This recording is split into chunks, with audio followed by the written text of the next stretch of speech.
Welcome to another episode of the House Huddle Podcast. Here are your hosts, Rob Schwartz and Justin Onayemi, two Bears fans who decided talking into a microphone was better than shouting at their television.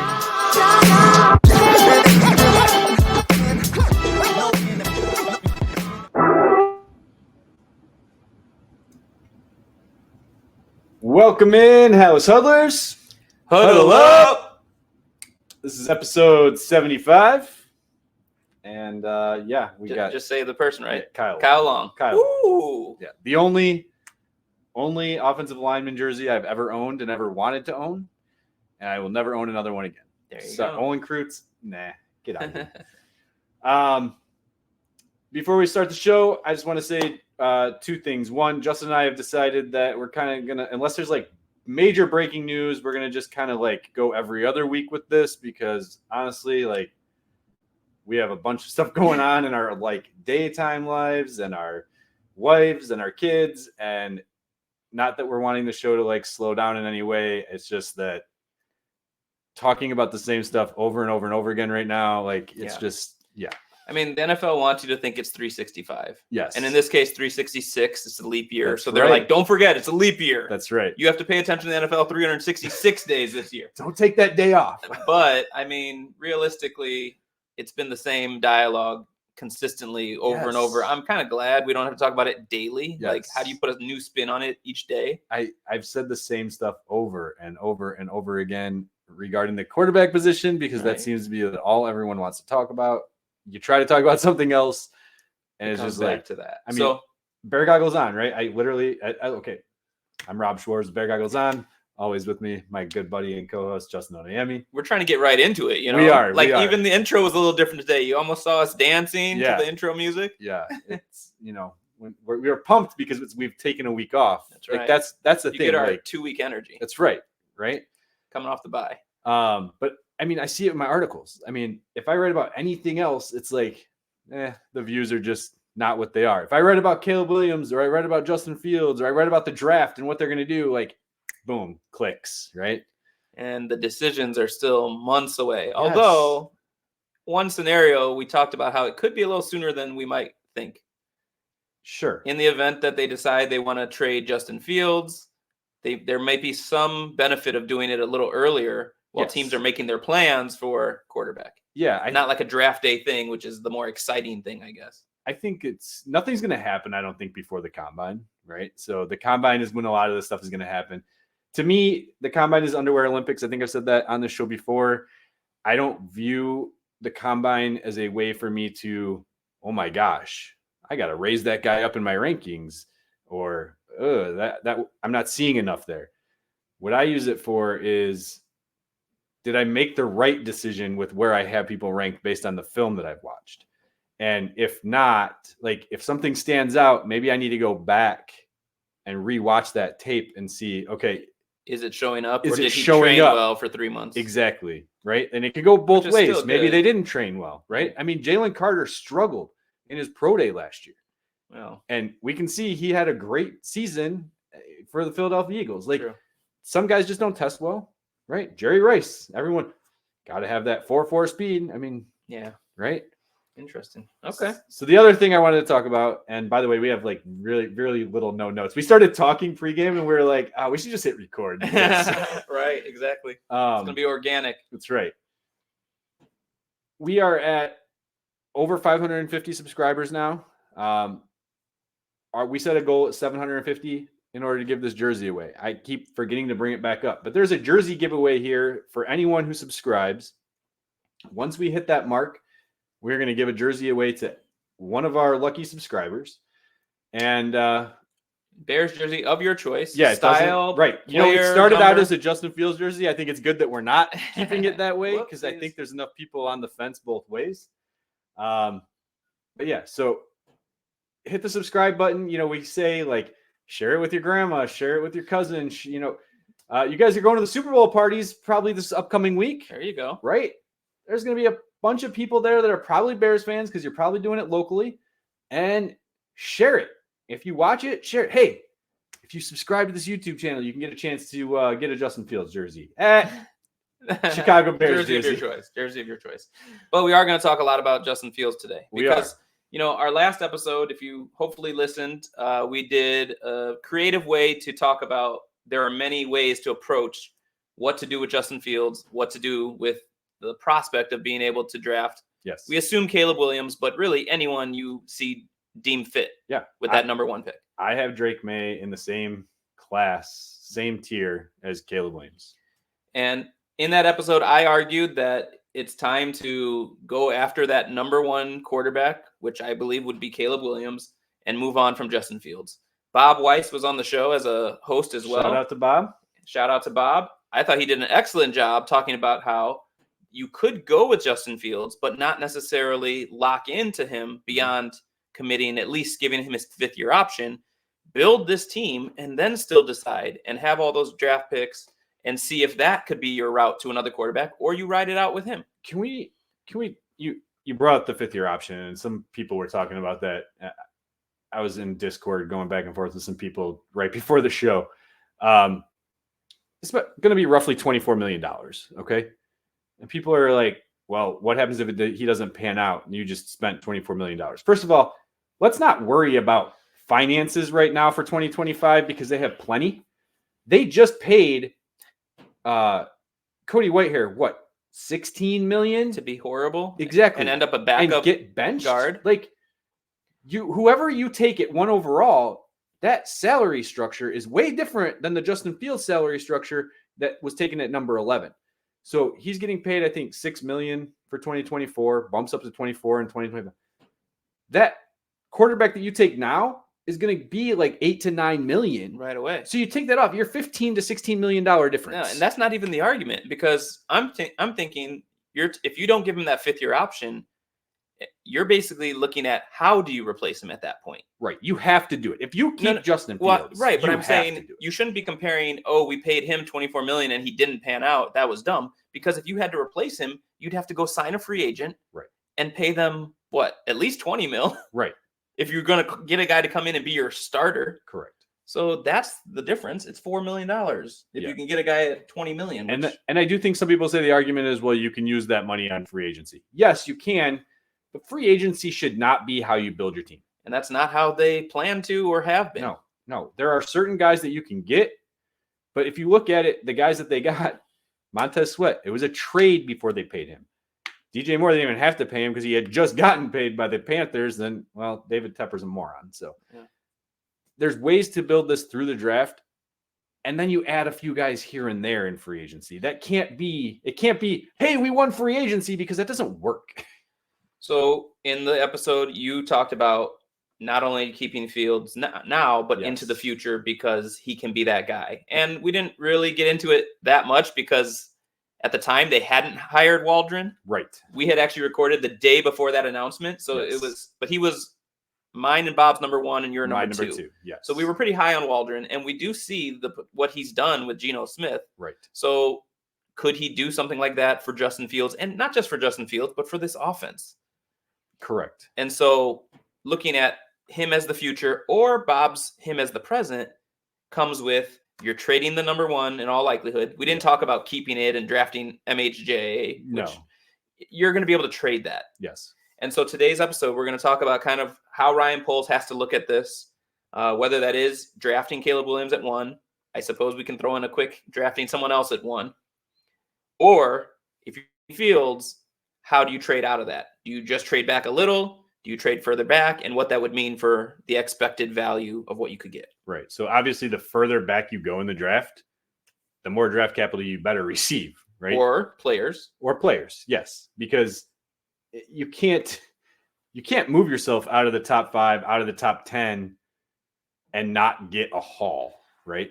Well, because Bob had mentioned I don't know how random it was, but he said, 11, the Raiders. Yeah. And you and I both thought Crosby. Yeah.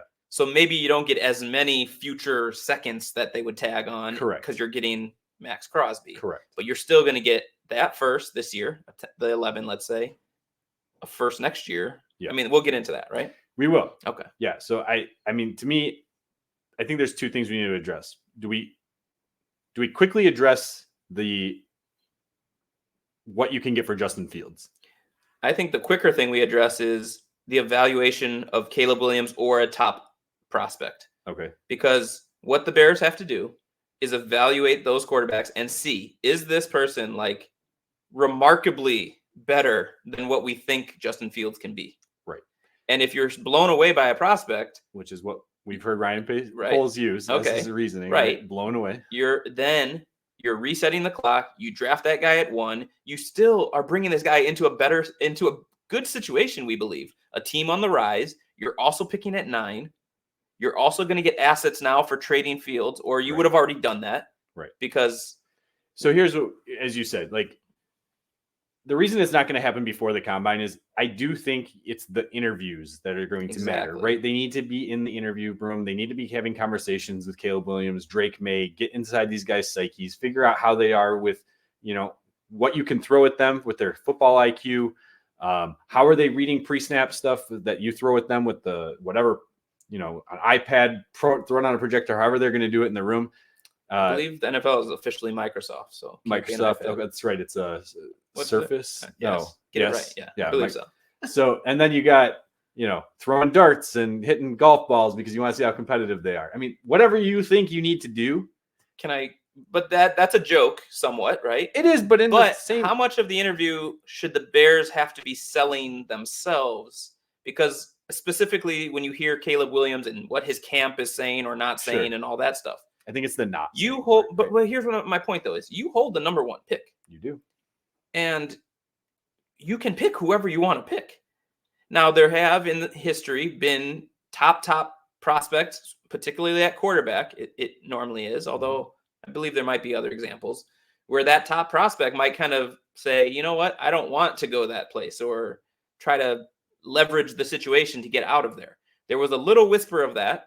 Somewhat more than a whisper, and then immediately somewhat retracted. Yes. But in these interviews, are the Bears needing to try to sell themselves, or do you see that as if you have to do that, that's already a sign that you shouldn't go down that road? I don't think they have to sell themselves. I think that you look at yourself in. I don't view this like thought process when it comes to life in general. But in situations like this, I view it as, look, we're the Chicago Bears. We hold the first round pick. We can draft you if we want to. If you're going to turn around and sit out and cause a problem, like the chances of that happening are so slim. Like, I just don't see it becoming a problem. However, that's the only way. We said last week, like, you could go any of these routes and you're in a great position. Right. That's basically the only way you could just completely blow this up. That would be really, really bad. You see what I'm saying? Yes. So I do. I understand what you're saying, but like, we've heard Caleb Williams talk about how, or I don't know if it was directly from him or through his camp or whatever, talk about how he wants to be in a system similar to San Francisco and Shanahan, which is where Waldron comes from. So right there to me speaks that from a offensive standpoint, like from a play calling standpoint, he should feel fine with what Chicago's doing. But if he wants to be like, hey, I'm from DC, I want to play with Washington. Like Kliff Kingsbury was now just hired today, breaking news. It was hours ago, so not really breaking, but officially hired for their offensive coordinator position. How good is their relationship? He was only his offensive coordinator for 1 year at USC, and it was not a great year, right? Like his season was comparably bad compared to his 2022 year. I just don't think enough people are going to just do the Eli Manning stuff anymore. I just don't. I don't know. Yeah, I mean, I hope it's not. I hope that's out of there because I want it to be a football decision. I want it to be a football decision. To be honest, the one thing that I'm more concerned about with Caleb Williams is his measurables. They have him listed at 6'1", and we keep seeing all these guys get to the Senior Bowl, and they're like 1 inch, 2 inches shorter than what their colleges have them set at. It's like reminds me of the NBA when guys in the 90s and early 2000s they would say like Shaq was like 7'12", and like I mean he's a tall guy, but like it was. Obviously, a lot of those heights were inflated, and I don't think Shaq was a good example. No, it wasn't. It wasn't. Barkley for sure, though. Barkley. They tried to make him taller than he was. Now, oh man, there was something though. Oh, I lost it. Okay. Well, football decision. We want to make a football decision. So for me, again, it's back to the film. Plenty of good things to like. He's a great prospect, guys. Like I even said in the beginning, generational, because it was spewed as generational. And then I got into it. And to me, he's not generational. Like I don't see him. I don't see him being a better prospect than Andrew Luck. People want to say that. Some people want to say that he is. I don't really see him better than oh my God, Lawrence. Trevor Lawrence. Trevor Lawrence. No.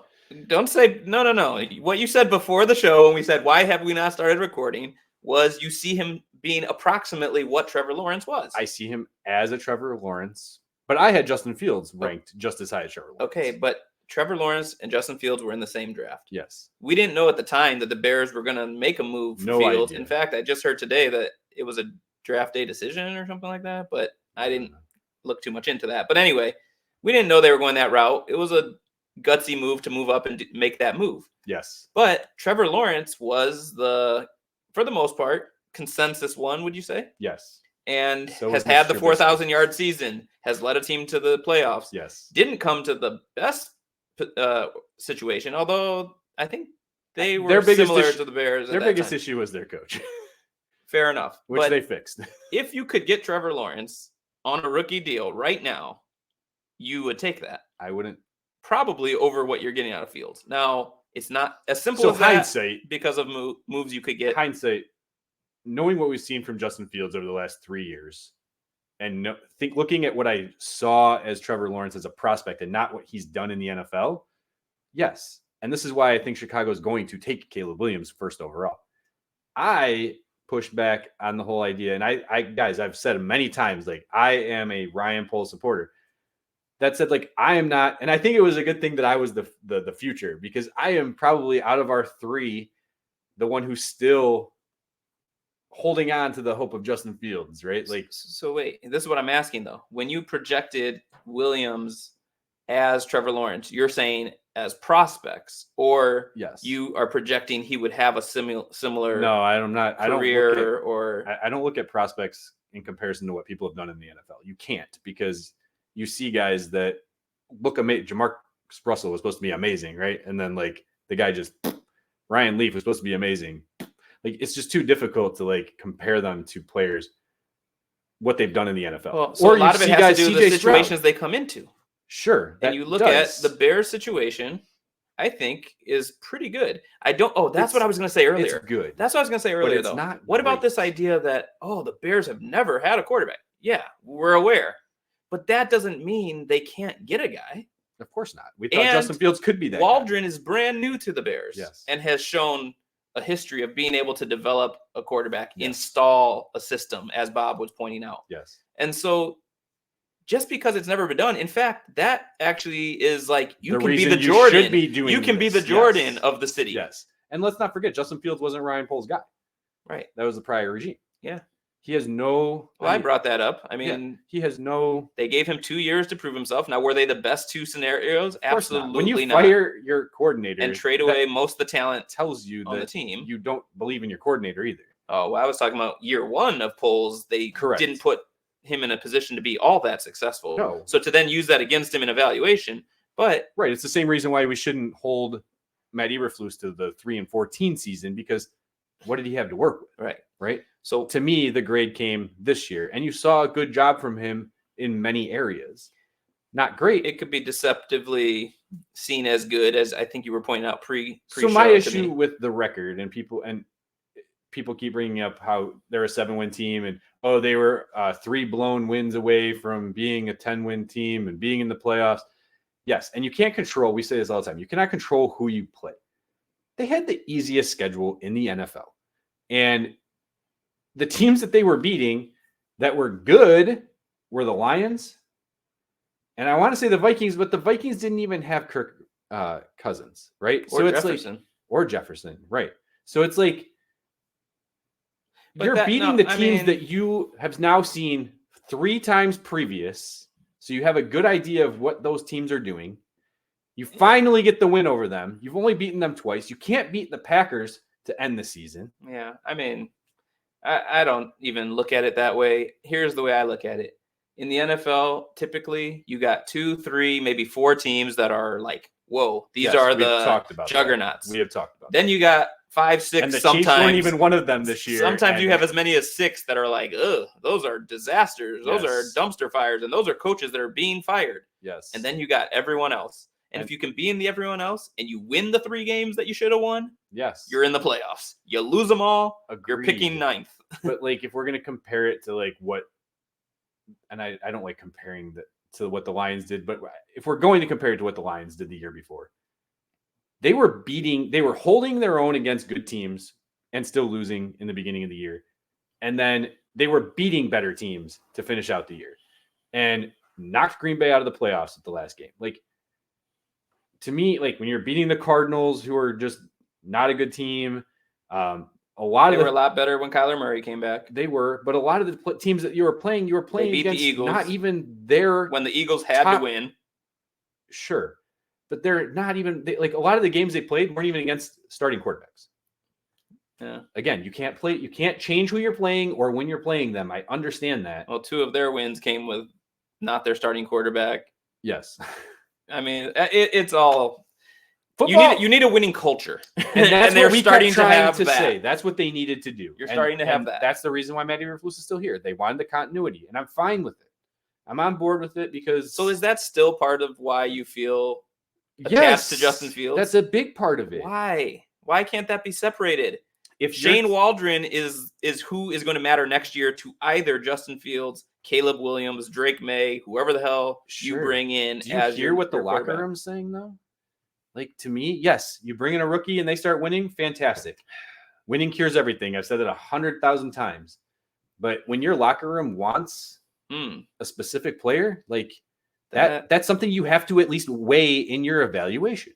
I'm not saying it's the deciding factor, but it's something you have to consider. Most of the time, I'm asking you this. I don't know the answer, and it's hard to know, but are they saying that mostly in scenarios where they're being asked directly that question? Some yes, and some no. Okay. I mean, it's just like, what are you going to say if you're asked that, first of all? I feel like that's what you're going to say. No, I think that's a waste. A waste of a question. And to say that that's your guy or whatever, that happens. But like every draft, especially when you pick number 1, somebody's getting picked and the whole town's like, yeah. And somebody's plays that position's like, uh-oh. Sure, but we're not in like if they used it on a left tackle, is Braxton Jones throwing a party that night? Of course not. But when you look at like other teams and when they're drafting that quarterback with their first pick, right? Like everyone's ready to get behind that guy. Typically, yes. And I don't think it's going to be that simple here. I don't. That's I'm surprised that that's part of this, to be honest. Don't you think? And like the Lions is a great example. Last year was what it was. It was building to what happened this year where you make it to NFC Championship. They lose in a kind of devastating fashion. And the coach says, I know it's hard to get back to where we're at. And I already know every year is a new chemistry, a new team, every NFL player knows roster moves are going to be made from season to season. Brown is going to want to get paid. Well, I'm saying any team, any year, sure. You know, roster moves are happening where you're not getting back the same 53 or expanded roster. Now, at a key position like quarterback, obviously all eyes are on who's your starting quarterback from year to year. Yeah. But DJ Moore, who's one of the guys I know who's been very vocal about it, as a leader on this team, is going to have to ball out for whoever is the quarterback next year. Of course. And get this team to the playoffs. Of course. So he said he wants to retire here. So I don't know. It just seems weird should Ryan Poles be considering that in his decision? Yes. Oh, It's not the deciding factor. Well, it's not. It goes to character of the interviews. There's a lot. How much leadership do you sense this guy has? Now we're seeing at the Senior Bowl again. People are asking directly to Caleb Williams' teammates about how he was as a leader in their locker room and a teammate, and everything's positive, right? But like as you said, like, is that factual? I don't know. I'm not going to take that to be factual if I'm not going to take the other players who worked with Justin Fields to not be factual. So to me, I'm not saying you're not. I'm not saying you're saying that. I'm just putting it out there. I don't want people to come back at me. No. And I'm not even challenging that. Okay. I'm challenging the fact that Justin Fields is a good leader. That's a part of shouldn't be That's a part of the evaluation because Of course. Ryan Poles has made it very clear that that's part of the Well, evaluation. whoever is in the position to be your quarterback, Yes. especially if you're going to spend the number one pick on them, has to also have that attribute. Correct. And so I feel like if a leader comes in and a leader leaves, like the team is going to get behind that person, and you hopefully made the right evaluation. It will take a short amount of time if that person is as good as thought, right? As good as evaluated on the field and in the locker room, then it shouldn't take long for that to just shift. You're right. Right? So it shouldn't. I think we should take a break. We'll come back on the other side, talk through how these scenarios might look. But I also, now that we're having this conversation, I think one part of that conversation should be, when will we be able to evaluate what move was the right move versus maybe wasn't? Because that's an interesting conversation to have as well. That's actually a really interesting thought. You know what I mean? Yeah. Let's quickly talk that and then throw out our original plan with some trade scenarios. Okay. And Sounds good. All right. Enjoy these ads. Hopefully they're not anything from Green Bay. As far as I know, that only happened once. It was only once.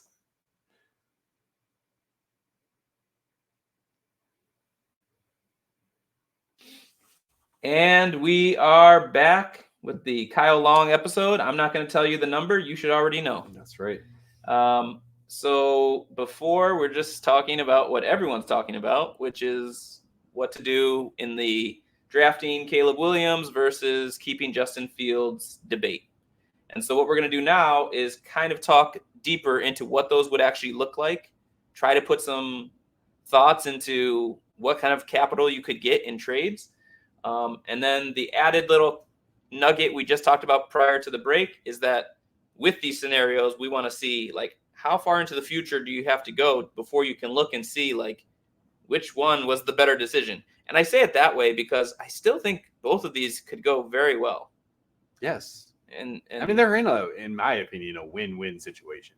The only way they lose is the way will you not, said. Well, yeah, that's a horrendous loss. But I'm saying history will judge you if you keep Justin Fields and Caleb Williams goes on to a Hall of Fame career. Yes, but I feel like history would also judge you if you draft Caleb Williams and he busts and Fields goes to another team, and then finally we see him excel. Okay, so what is – I mean – the problem is that history likes hindsight, and it bothers me so much because I get frustrated. And we were literally just talking about the scenario with Houston.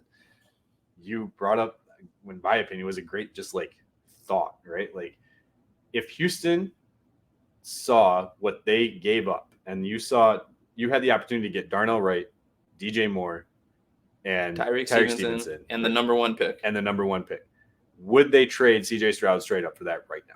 The answer is, like you said, yes, because now they have the opportunity to get, whether it's Drake Maye or Caleb Williams, to add with those 4 people or 3 people, right? Like, so we're a little bit in a different situation now because no one's looking at the next draft class yet and saying that those guys are out there, even though to me, it just seems like there's always a guy. No one thought CJ Stroud was that guy. And that's what bothers me. Everyone who's out there, and I was one of the highest people on CJ Stroud. Dr. Truth will agree with me because he even said it in the CHGO chat when I was listening live to their show sometime this past week. I was very high on CJ Stroud. I still would not have I still wouldn't have taken him over Justin Fields last year. So I'm going to go back to something you said, though. Now, you said if the Bears were to draft Caleb Williams, he were to bust, yes, and Fields go on to another team and do well, of course, the Bears would look like fools, and correct. It was a terrible decision. Because that's how we do things. Yes. But I told you you should have kept Fields. A bust is a pretty significant thing. Yes. I more think you could draft him and he could just be fine, not great. But that Fields, we already said, hasn't been in an ideal situation his first 3 seasons by any means. Not at all. So most rookies whether aren't. he were to no, specifically him. I'm saying you're with Nagy, you get put in too soon. He's trying to save his job, so he's not thinking of you. He's thinking of himself. Correct.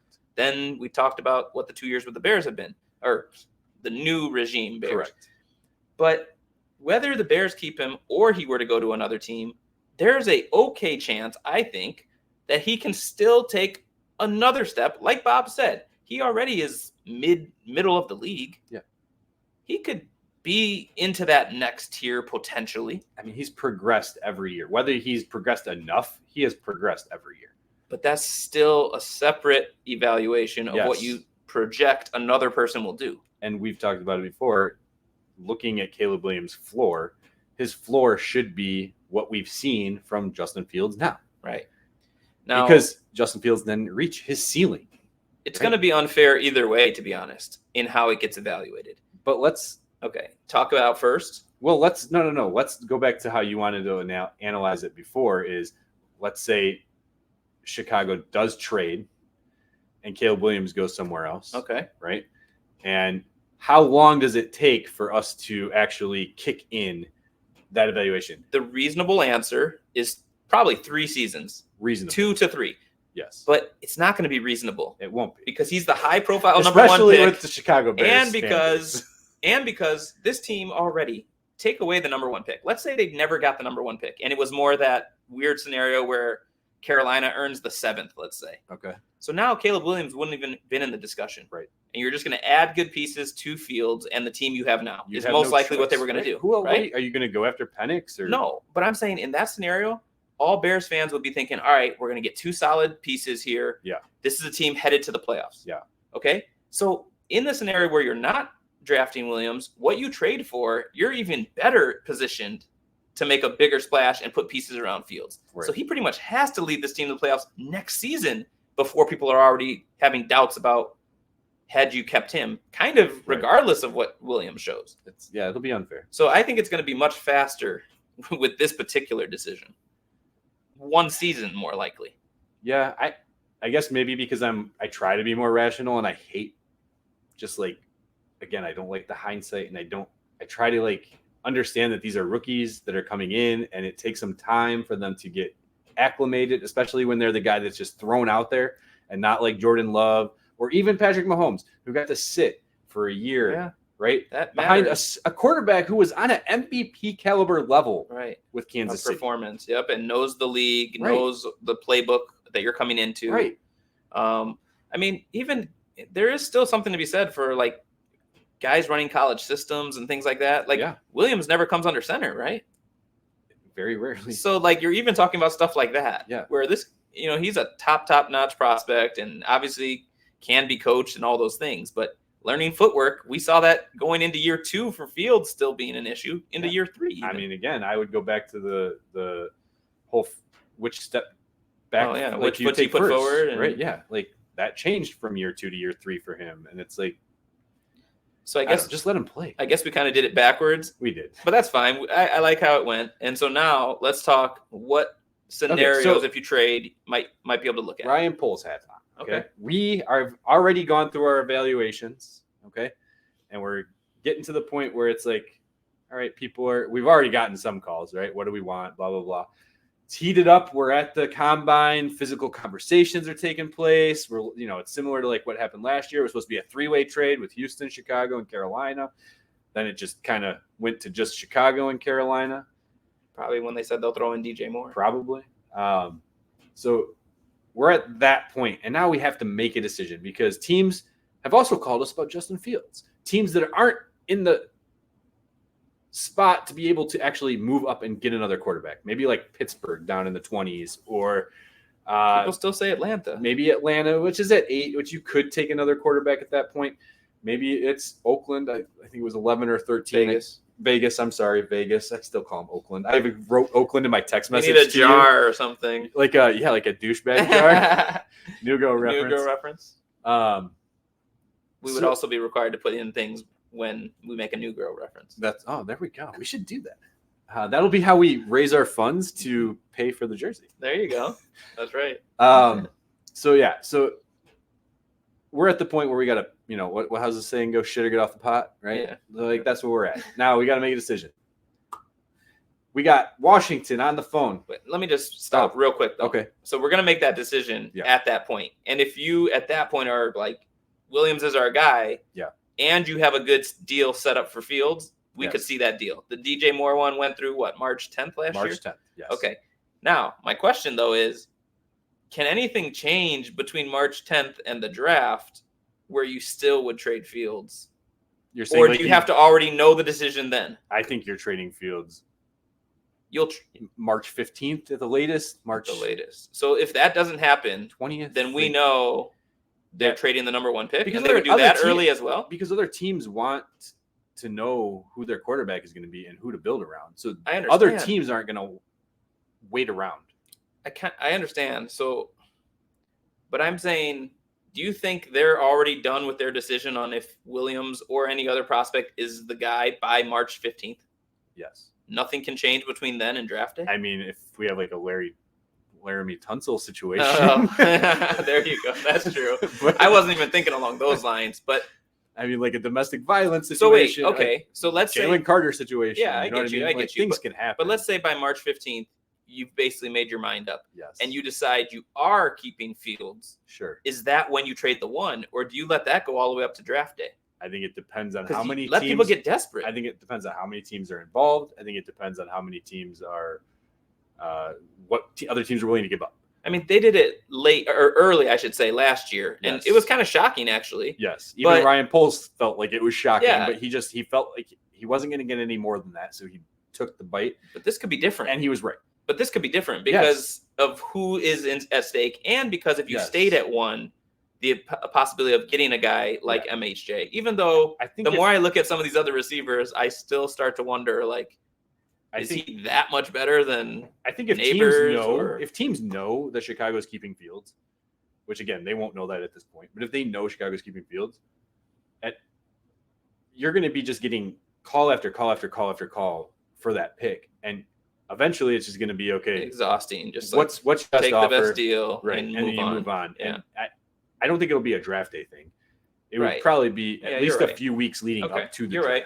All right. So we're at that point, whatever date that is, we're at that point. And now we're getting calls. Okay. In this scenario, we are keeping Justin Fields, even though we both have said that's not what we think they're going to do.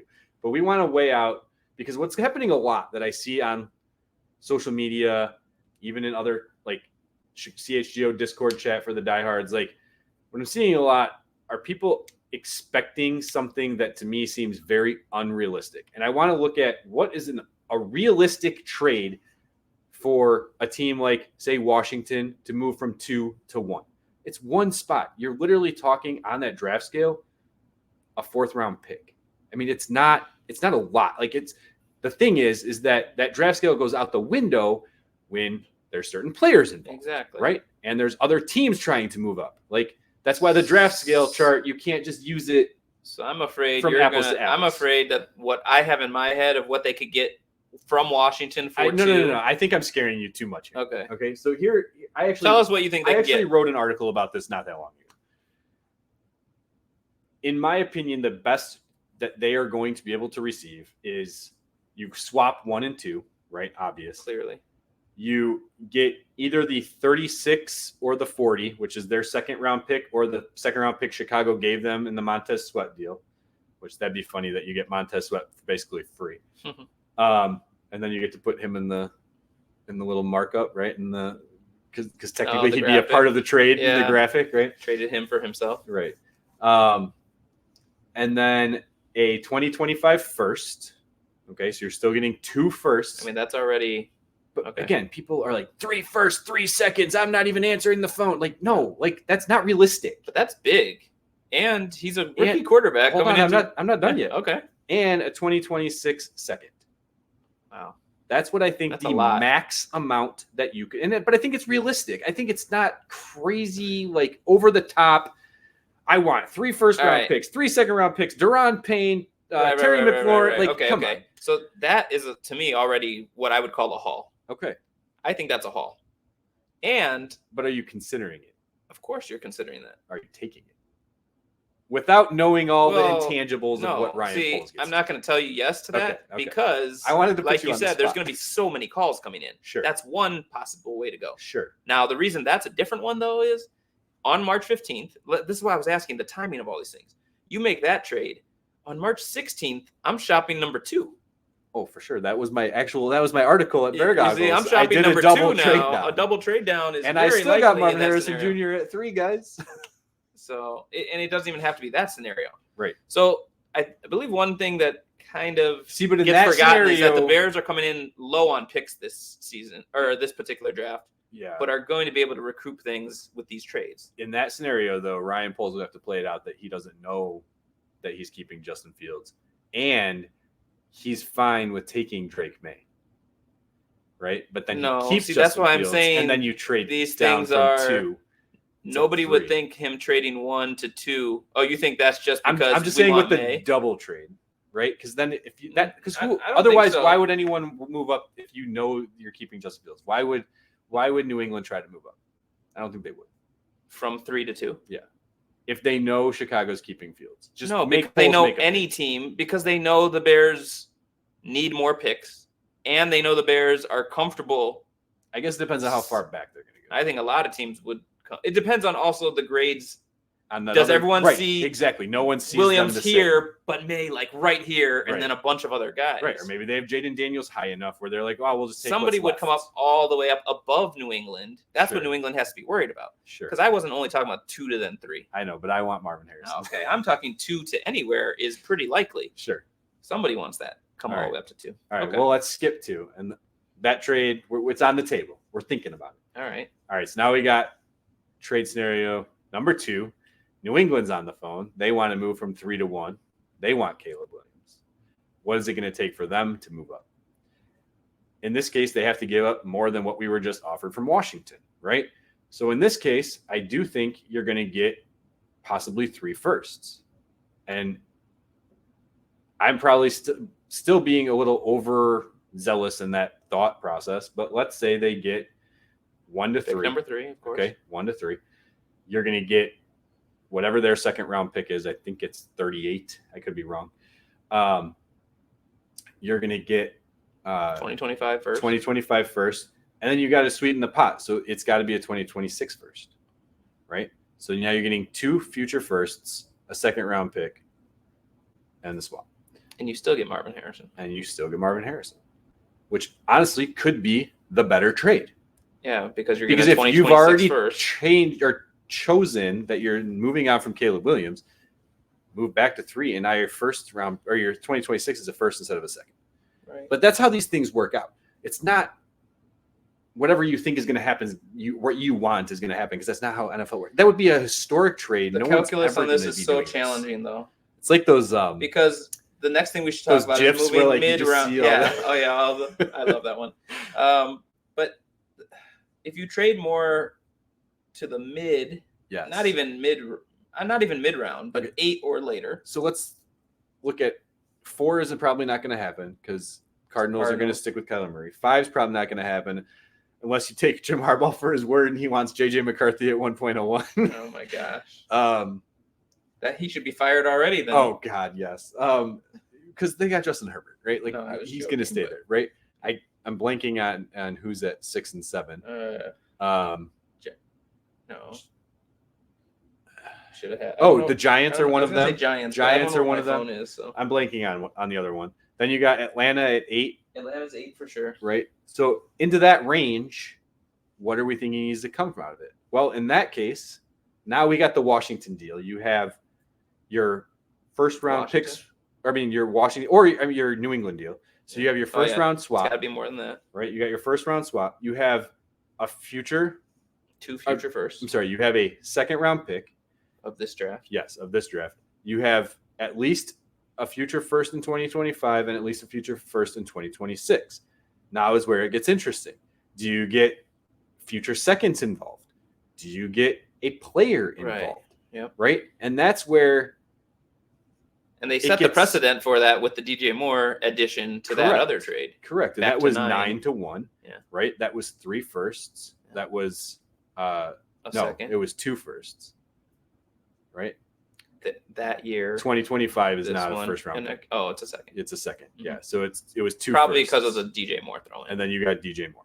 So in this case, because it's Caleb Williams and not Bryce Young, then I Yeah. do think it's 3 Another firsts first. Yeah. plus Okay. a player.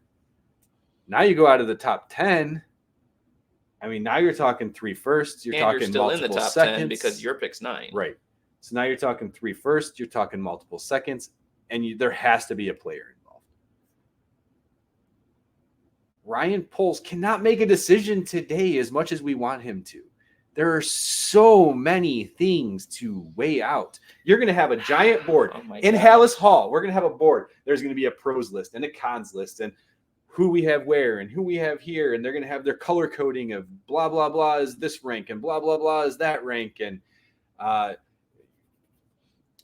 you're going to have, I mean, it's just going to be so much stuff. You're going to have, okay, here's Washington's offer. Here's New England's offer. Here's such and such's offer. And you're going to have to weigh all of that out and then make the decision, like you keep bringing up, at the right time because it matters. It's crazy. This is why you could get makes a lot of money. You can get a lot for that pick. Yes. But, and I'm just saying, if you find out later that Caleb Williams ends up being a Hall of Fame quarterback, yes, is it still the wrong thing? Yes. But think of what you can do with 3 firsts, 3 seconds, but a player that's in their prime. I agree. All that. I agree, but let's look at 20. No, wait. I take that back. You could build. I take that back. We're going to build to the draft. We're going to take the NFC North. We're never getting it back. Becomes a Hall of Fame quarterback. But the Bears build a dynasty of a win as many or more Super Bowls than Caleb Williams. I don't even care. With Fields not as quarterback. I don't care who the quarterback is. Right. Trent Dilfer comes back out of retirement, right? Like Brad Johnson comes back out of retirement. These guys are throwing tutties right, left, and right. Well, if Flacco can do it. If Flacco can do it, anyone can do it, right? I don't care who's throwing the ball at that point. If they have more Super Bowls from a fan perspective,